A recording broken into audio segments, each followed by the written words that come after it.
নমস্কার, যুক্তি তর্ক সঙ্গে অর্কই আপনাদের স্বাগত।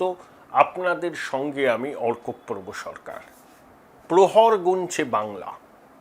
প্রথম দফায় যে রেকর্ড ভোট পড়েছিল বাংলায় 93%, দ্বিতীয় দফা কি প্রথম দফাকে ছাপিয়ে যাবে? নির্বাচন কমিশন আবেদন করেছে ভয়মুক্ত মনে উৎসবের মেজাজে সবাই ভোট দিতে পথে নামুন। এরই মধ্যে একজন আইপিএস অফিসারকে নিয়ে বিতর্ক তুঙ্গে উঠেছে, অজয় পাল শর্মা। 2011 সালের আইপিএস অফিসার, আদপে লুধিয়ানার মানুষ, সেখান থেকে বিডিএস করেছেন, তারপর আইএস পরীক্ষা দিয়ে আইপিএস হয়েছেন। সিংহাম নামে পরিচিত এনকাউন্টার স্পেশালিস্ট সেই অজয় পাল শর্মা দক্ষিণ 24 পরগনার কারুর কাছে কুখ্যাত, কারুর কাছে বিখ্যাত শেখ শাহজাহান নয়, জাহাঙ্গীর খান, ফলতার তৃণমূল কংগ্রেসের প্রার্থী। ওই এনকাউন্টার স্পেশালিস্ট দাবাং অফিসার বলে দিয়েছেন জাহাঙ্গীরের বাড়িতে গিয়ে উপস্থিত পরিবারবর্গদের সামনে অনেক অভিযোগ আছে, ভোট লুটে, ছাপ্পা ভোট দেওয়ার, লোককে ভয়ভীতি প্রদর্শন করার। এবার যদি সেই অভিযোগ আবার ওঠে, পস্তাতে হবে, রোনাধোনা করে কিছু হবে না। দেখুন, ওই জাহাঙ্গীর, তার একটা বাহিনী আছে, নিজস্ব বাহিনী। তারা মোটর বাইকে জেকে লিখে ঘুরে বেড়ায় এবং তল্লাট দাপিয়ে বেড়ায়। ফলতা থেকে খোকাবাবু বিপুল লিড পান, 7 লাখই খোকা, এবং এত ভোটে খোকাবাবুকে তিনি লিড দেন, ফলতা থেকে পুরস্কার স্বরূপ তাকে বিধানসভার টিকিটটি দেওয়া হয়েছে। জেলা পরিষদের সদস্য, কোনো কর্মাধ্যক্ষ, কিন্তু তার দাপটে এবং অনেকে বলেন অত্যাচারে অতিষ্ঠ এলাকার মানুষ, যেই অজয় পাল শর্মা ওখানে গেলেন, ফলতায় গেলেন, জাহাঙ্গীরের বাড়িতে গিয়ে স্পষ্ট বার্তা দিলেন। কয়েক ঘন্টার মধ্যে তৃণমূলের সবজান্তা সাংসদ মহুয়া মৈত্র, যিনি মা কালীকে অসম্মান করেছিলেন, গুজরাটি মহিলাদের অসম্মান করেছেন, তিনি একটি ভিডিও পোস্ট করেছেন এক্স হ্যান্ডেলে। সেই ভিডিও সত্যাসত্য আমি যাচাই করিনি। সেখানে মনে হচ্ছে ওই দাবাং অফিসার কোনো চটুল নাচের সঙ্গে পা মেলাচ্ছেন, মহিলা নর্তকীরাও আছে। এটা তার ব্যক্তিগত বিষয়, কিন্তু এই ধরনের নাচের সঙ্গে একজন আইপিএস অফিসার কেন যুক্ত থাকবেন, এই প্রশ্নটা আমারও আছে। কিন্তু তার সঙ্গে ফলতায় গিয়ে জাহাঙ্গীরের ডেরায় সোজা কথাটা মুখের উপর বলে আসতে পারার হিম্মতও দেখিয়েছেন এই অফিসার। তার জন্য তার কুর্নিশ প্রাপ্য। দক্ষিণ 24 পরগনায় যেদিন থেকে খোকাবাবু সাংসদ হয়েছেন, মানে ডায়মন্ড হারবার থেকে, সেদিন থেকে দক্ষিণ 24 পরগনায় বিস্তীর্ণ অঞ্চলে ভোটের নামে প্রহসন হয়।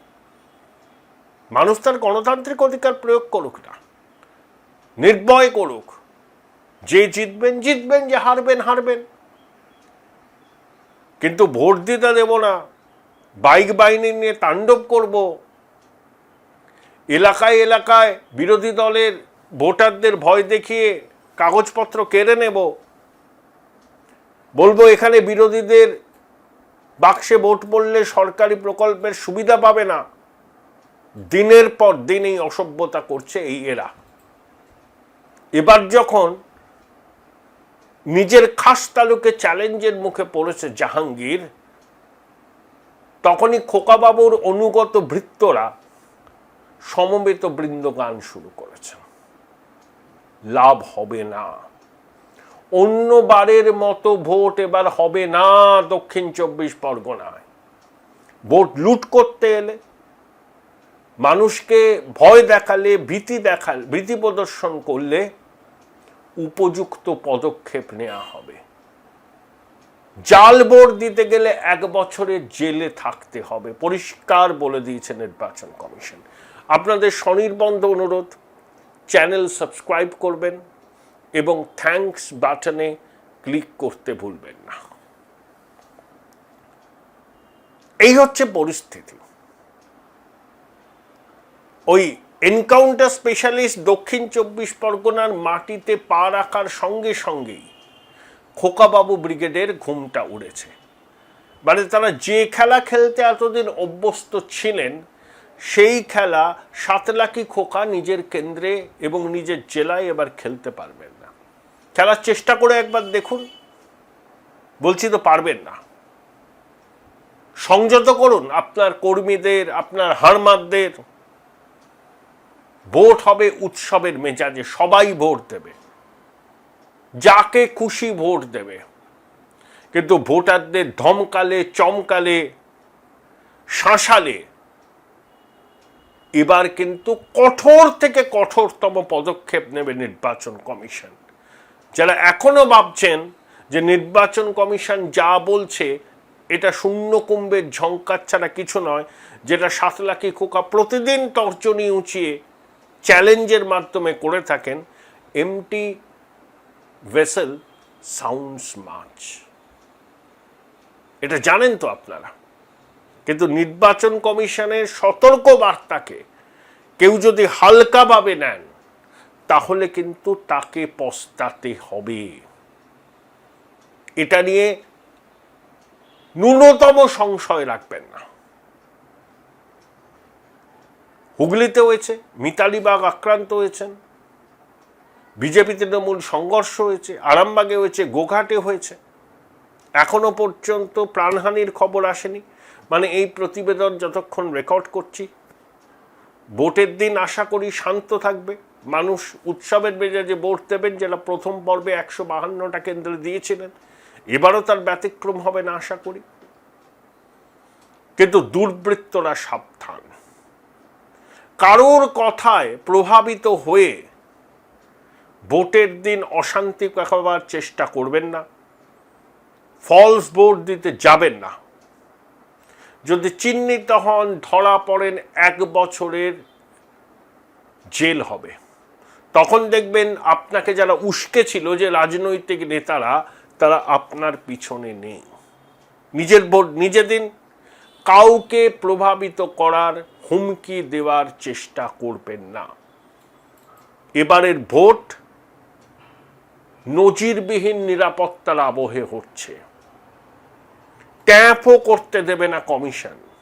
প্রথম দফার ভোটে কমিশন বুঝিয়ে দিয়েছে তারা পশ্চিমবঙ্গের নির্বাচনকে চ্যালেঞ্জ হিসাবে নিয়েছে, এবং প্রথম দফার নির্বাচনে কমিশন কার্যত লেটার মার্কস পেয়েছে। দ্বিতীয় দফায় একই রকমভাবে 90% বেশি টার্ন আউট, শান্তিপূর্ণ রক্তপাতহীন ভোট যদি কমিশন করতে পারে, তাহলে পশ্চিমবঙ্গের মানুষ তাদের স্যালুট জানাবে। আমরা এই নির্বাচনই চাই। পশ্চিমবঙ্গে এইরকম নির্বাচন অতীতে আমরা দেখিনি।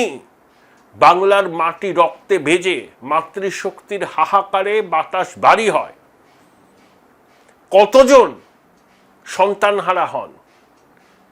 এবার কিন্তু এখনো অবধি হয়নি, গণনার দিন হবে না আশা করি। অতএব সাবধান হয়ে যান। ভয় দেখাবেন, বুথ লুট করবেন, বুথ জ্যাম করবেন, এগুলো কিন্তু এবার হবে না। সিংঘাম এনকাউন্টার স্পেশালিস্ট খোকাবাবুর খাস তালুকে পা রাখার সঙ্গে সঙ্গেই ঘুম উড়েছে শাসকের। তাই মহুয়া মৈত্র এক্স স্যান্ডেলে পাল্টা পোস্ট করেছেন। আসলে কি জানেন, সাতলাকি খোকার ইচ্ছা ছিল 10 লাখে জিতবেন। ফ্রি অ্যান্ড ফেয়ার ইলেকশন যদি ডায়মন্ড হারবারে হয়, খোকাবাবু জিতবেন হয়তো, সেটা 50 থেকে 70 হাজারের ব্যবধানে, তার বেশি কিছু নয়। কিন্তু পিটার প্যান খোকা মনে করেন ওই কলার উঁচিয়ে, তর্জনী উঁচিয়ে বলবেন আমি 7 লাখি খোকা, আমি 7 লাখি খোকা। তো ওই 7 লাখি খোকার ইচ্ছা পূরণ করতে গিয়ে নির্বাচনের নামে যে প্রহসনটি দক্ষিণ 24 পরগনার বিস্তীর্ণ অঞ্চলে সংগঠিত হয়, এবার তার জবনিকাপাত ঘটবে বলে আমরা আশাবাদী। আপনাদের আরও একবার জানাই, 29 এপ্রিল সন্ধ্যে 6টায় আমি কেন্দ্রভিত্তিক সম্ভাব্য ফলাফল জানাবার চেষ্টা করব আপনাদের। একদিনে হবে না, এটা 2 তারিখ পর্যন্ত চলবে, 1 তারিখ পর্যন্ত চলবেই।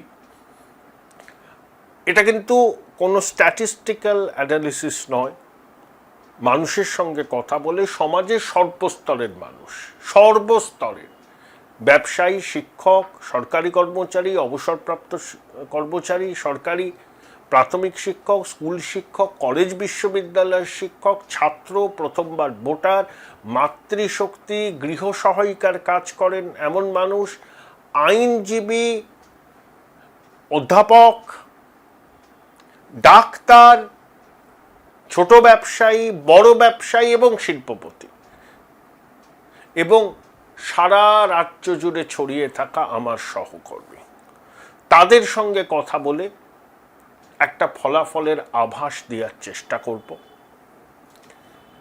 যদি মিলে যায় আপনারা জয়ধ্বনি দেবেন, যদি না মেলে গালমন্দ করবেন, এর বাইরে তো কিছু হবে না। কিন্তু এটা একটা একাডেমিক এক্সারসাইজ। মানুষের মন বোঝার সেরা বিশ্ববিদ্যালয় হচ্ছে নির্বাচনী ফলাফল কি হতে পারে তার একটা সম্ভাব্য আভাস দেওয়া। আশা করি 29 এপ্রিল সন্ধ্যে 6টায় প্রথম প্রতিবেদনটি প্রকাশ করব, তারপর 30 এপ্রিল এবং 1 মে দুদিনই প্রকাশিত হবে সন্ধ্যে 6টা এবং রাত 8টায়। 29 এপ্রিল একটি মাত্র প্রতিবেদন সন্ধ্যে 6টায়, আর 30 এপ্রিল এবং 1 মে সন্ধ্যে 6টা এবং রাত 8টায়, অর্থাৎ 5টি প্রতিবেদনে আমি 294টি কেন্দ্রের সম্ভাব্য ফলাফলের আভাস দেওয়ার চেষ্টা করব।